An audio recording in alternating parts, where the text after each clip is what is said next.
যে ছেলেটা তার টিফিনের টাকা জমি সেই টাকা মোবাইলে রিচার্জ করে শুধুমাত্র তোমার সাথে কথা বলে, সেই ছেলেটাকে কষ্ট দেওয়ার অধিকার তোমার নেই। যেই ছেলেটা তার বাস ভাড়া কিংবা রিক্সা ভাড়া বাঁচিয়ে হাসি মুখে 3-4 মাইল পথ অতিক্রম করে কলেজে যায়, আর সেই টাকা দিয়ে তোমাকে তোমার পছন্দের লাল ছুরি গিফট করে, তাকে ঠকানোর অধিকার তোমার নেই। যে ছেলেটা ভোর হওয়ার সাথে সাথে এই কনকনে শীতের মধ্যেও শুধুমাত্র তোমাকে একটিবার দেখার জন্য রাস্তার মোড়ে দাঁড়িয়ে থাকে, তাকে অবহেলা করা তোমার উচিত নয়।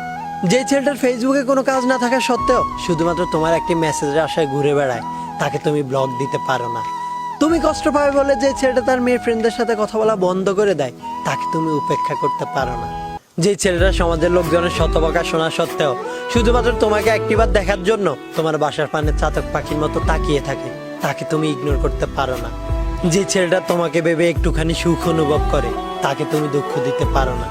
অবহেলা খুব খারাপ একটি জিনিস। কাউকে অবহেলা করার আগে তার জায়গায় নিজেকে একবার দাঁড় করিয়ে চিন্তা করো, হয়তো তোমাকেও কোনো একদিন কারো না কারো অবহেলার শিকার হতে হবে। অপেক্ষাটা শুধু সময়। আমি কি তোমায় খুব বিরক্ত করছি বলে দিতে পারো তা আমায়? হয়তো আমার কোনো প্রয়োজন নেই, কেন লেগে থাকি একটা কোনায়? তুমি বলে দিতে পারো তা আমায়, চিঠি লিখবো না এই ঠিকানায়। আমারও তো মন ভাঙে, চোখে জল আসে, আর অভিমান আমারও তো হয়, অভিমান আমারও তো হয়।